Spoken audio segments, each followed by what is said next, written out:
ele e a família enfrentaram momentos de muita tristeza.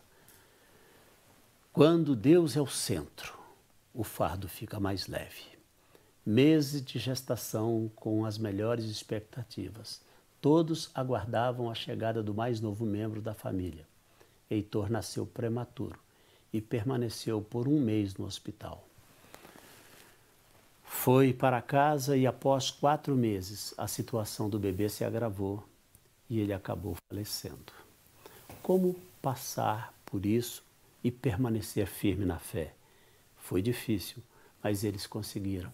E do Black vai nos contar agora, entre outras coisas, detalhes dessa história que ele e a sua família viveram.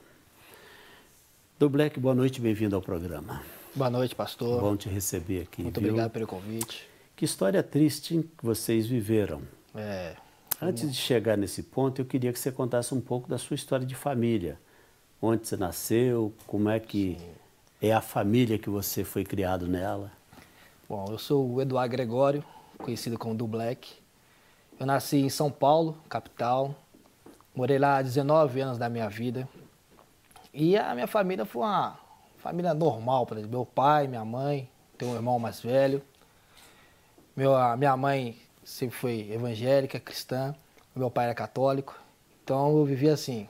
Durante a semana eu ia na igreja com a minha mãe e no final de semana ia na igreja católica com meu pai. Mas foi uma vida assim, muito bacana, vivi bem, brinquei. Fiz tudo que uma criança normal daquela idade fez. O que a gente poderia chamar de uma infância saudável.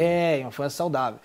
Curti, assim. Aí joguei bola de gude, peguei pipa, lá fala pipa, que é papagaio, né? Aí fiz tudo que uma criança naquela idade fazia, normal, fui benção. E o que é que trouxe vocês para Belo Horizonte? As raízes de vocês estão em do São meu pai, Paulo? Não. A raiz do meu pai e da minha mãe, todos eles são mineiros. O meu pai foi para São Paulo, foi ser feirante lá.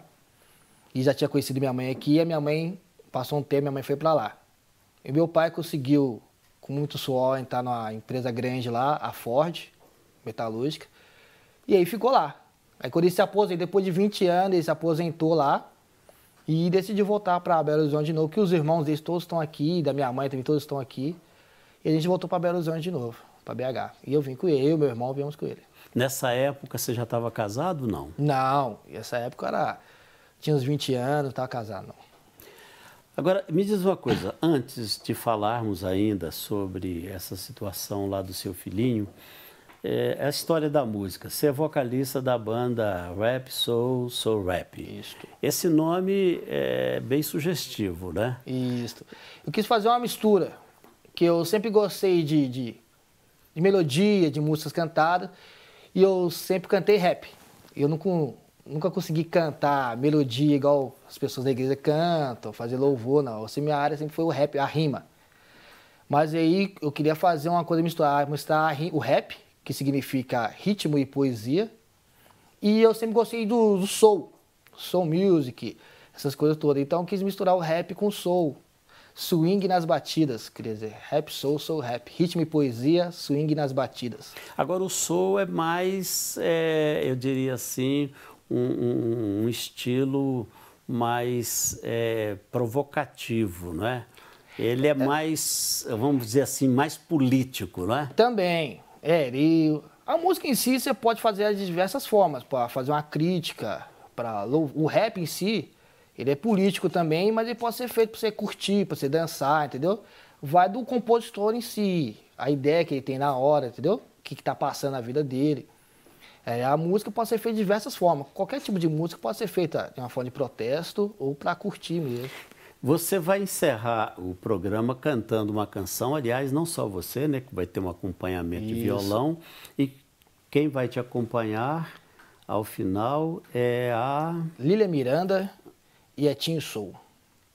Que estarão te acompanhando. Isso. A música que vocês vão cantar tem por título Luta. A Luta. Essa música tem a ver com essa situação que você viveu com relação ao seu filhinho?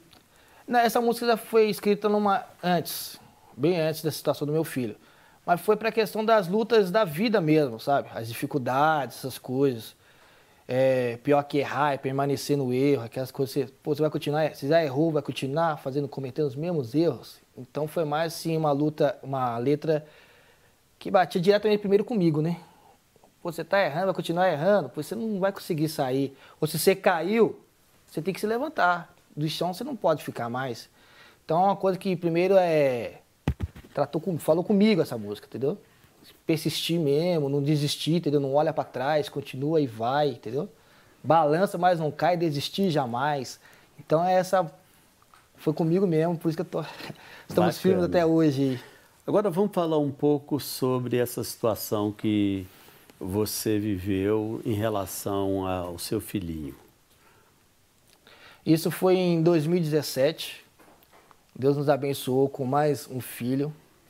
Era o nosso terceiro menino, o Heitor. Eu já tenho 2. Sou casado, tenho minha esposa, chama Carla Leles. Tenho 2 filhos, um se chama Carlos Eduardo, mais velho. O do meio chama Enzo Gabriel, e aí veio o Heitor, em 2017. Foi uma gestação assim, bastante complicada por ser o terceiro filho, e foi muito recente do Enzo. A diferença de idade dele seria de 1 ano. Então isso já deu uma complicação, porque a gestação já era meio complicada. Teve noites que minha esposa me acordou, eu estava dormindo, ela me acordou e ela estava sangrando. Que começou era uma gravidez de risco. Uma gravidez de risco. Então nós tínhamos que correr para o hospital, acordar os meninos, colocar no carro, levar na minha mãe, para deixar os meninos levar para o hospital. Então assim, foi uma gravidez toda de risco. Mas nós estávamos sempre em oração, a igreja com a qual eu congrego também estava em oração. E graças a Deus chegou no 7º mês, o Heitor nasceu. Aí mesmo ele nascendo, ele teve um problema no pulmão, o pulmãozinho dele não formou completamente. Ele teve que ficar 1 mês na incubadora. E a igreja intercedendo. E assim, eu sempre tive a fé que Deus curaria o Heitor. Eu nunca duvidei. Nem eu, nem minha esposa, nós orava, crendo na cura de Deus mesmo. Não falo assim, será que vai? Nunca pensei. Sempre pensei na cura do Heitor. E quando ele veio para casa, a gente ficou muito feliz. Pô, agora ele veio para casa e tal. Os médicos falaram que era para tomar cuidado, os medicamentos. Nós cuidando, tudo direitinho. E quando chegou no 4º mês, que ele teve que internar de novo, a gente ainda perseverou na fé. Nós nunca, assim, duvidou da cura de Deus. Até na noite que ele veio a falecer, a médica falou que o estado dele era grave e tal, mas sabe quando você não aceita... Mas o que o levou de volta para o hospital? Ele pegou uma infecção, até uma infecção extinta, mas como ele tinha 4 meses, ele não tinha tomado essa vacina, era coqueluche. Coqueluche é extinta. Só que essa coqueluche você toma essa vacina com 6 meses de vida, e ele tinha 4. Ninguém sabe como que ele pegou essa infecção. E ele não resistiu a ela. E eu lembro que, assim, quando o Heitor veio a falecer, eu fiquei muito abalado, assim, porque eu sempre acreditei na cura, que Deus iria curar, ia restaurar o Heitor. E aquilo realmente me abalou naquele momento, porque eu falei, pô, Deus, a gente batalha, luta, aqueles questionamentos que a gente faz, batalha, luta, faz tudo correto, né? E nós só passa por lutas, aquelas pensas. E eu fiquei muito triste, eu lembro que eu chorei muito, minha esposa também. Mas graças a Deus eu sempre assim, tive o costume de ler a Bíblia, de ler histórias da Bíblia, não só uma parte dela. E eu estava lendo a história do rei Davi, e tem uma passagem em 2 Samuel 12, 16, 23, se eu não me engano, que o rei Davi passou uma situação parecida, que o filho dele também ficou doente. E ele falou, e na história diz que ele usava saco de pano, que ele orava a Deus, clamava a Deus, jejuava. E os servos do rei Davi ficaram muito assim, com medo de falar para ele que o menino chegou a óbito. E o que acontece? Quando eu vi aquilo que, quando o menino faleceu, o rei Davi percebeu que os servos estavam em desesperado, porque se o rei estava desesperado antes que o menino estava doente, depois que ele morreu, o rei vai surtar, alguma coisa desse tipo. E o rei descobriu que o menino faleceu. E aí, ele falou, o menino faleceu? Os servos falaram, faleceu. Aí o rei Davi tomou um banho, lanchou, tomou seu café da manhã, e os servos perguntaram, por que agora que o menino faleceu, você não está mais chorando. Ele diz o seguinte: enquanto o menino era vivo, eu clamei, jejuei e busquei ao Senhor. Agora que o menino faleceu, a única certeza que eu tenho é que um dia eu irei até ele. Ele não vai voltar até mim, mas eu irei até ele. E isso me confortou muito, porque eu sei que um dia eu irei até o Heitor. Então foi essa fé e essa história da Bíblia que me inspirou a falar que Deus é bom em todo tempo. Mesmo que a gente não aceita, Deus continua sendo bom em todo tempo. A vontade dele é boa, perfeita e agradável. Por mais que a gente... Quer dizer, foi isso que sustentou a minha vocês para atravessar aquele momento difícil. Isso. Agora, interessante que você está falando uma coisa, muitas vezes as pessoas não entendem os desígnios de Deus, né? E por causa disso acabam entrando em conflito com Deus, que eu creio também deve ter acontecido com você, de fazer muitos questionamentos a Deus, né? Eu estou aqui me lembrando que a minha esposa, a pastora Fátima, ela trabalha com um grupo de mulheres na Igreja da Lagoinha já faz uns 20 anos. E há uns anos atrás tinha lá um garotinho que adoeceu com câncer e elas começaram a orar por esse garotinho. E no coração da minha mulher havia também, assim como no seu coração, uma fé inabalável, uma fé de que Deus ia curar aquele garotinho por nome Heitor. E o interessante é que, passado um tempo, o Heitor faleceu. E eu me lembro que isso assim mexeu demais com a minha esposa, e não só com ela, também com um grupo de mulheres que com ela estavam orando e crendo que Deus poderia tê-lo curado. E às vezes acontece isso, né? A gente crê que Deus vai fazer daquela maneira que a gente imagina que Ele vai fazer e Ele faz de outra forma.